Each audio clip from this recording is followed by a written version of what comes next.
प्रेम बिना धीरज नहीं, विरह बिना वैराग, सद्गुरु बिन जावे नहीं मन मनसा का दाग।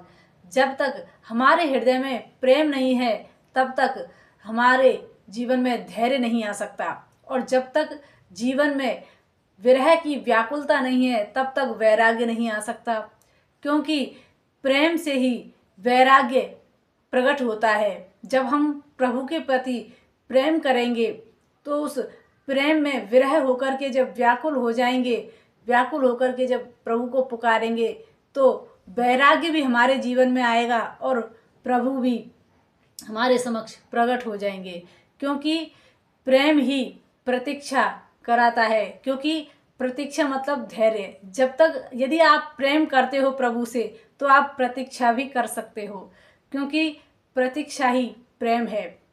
तो कहते हैं सद्गुरुदेव भगवान जिसके जीवन में आ जाते हैं उनके दाग स्वतः ही मिट जाते हैं। लेकिन वह जब हम नाम को जपेंगे, प्रभु का नाम ध्याएंगे, तभी ये संभव होता है।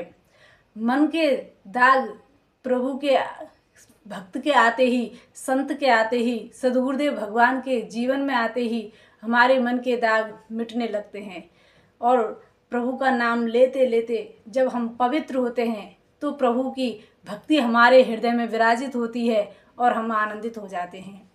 तो इसलिए प्रभु की भक्ति कीजिए, भक्ति से ही हमारे अंदर शक्ति आती है, क्योंकि शक्ति का मतलब यह है कि हम संसार की जो बातें हैं उनको हमारे अंदर हावी नहीं होने देते।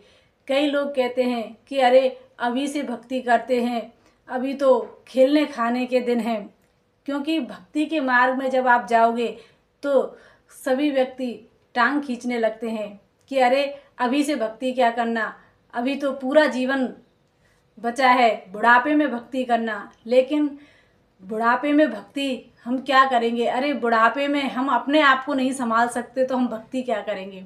इसलिए ये अवसर है, और जो अवसर का लाभ उठाता है वही तो अच्छा मनुष्य है, क्योंकि मनुष्य वही है जो अवसर पाकर प्रभु को प्राप्ति कर ले। क्योंकि भगवान ने हमें ये मनुष्य देह दिया है प्रभु की प्राप्ति के लिए, खुद की प्राप्ति के लिए। इसलिए इसे ऐसे ही इन व्यर्थ के कार्यों में गंवाए ना, संसार में भोग विलास में इस जीवन को गंवाना नहीं चाहिए।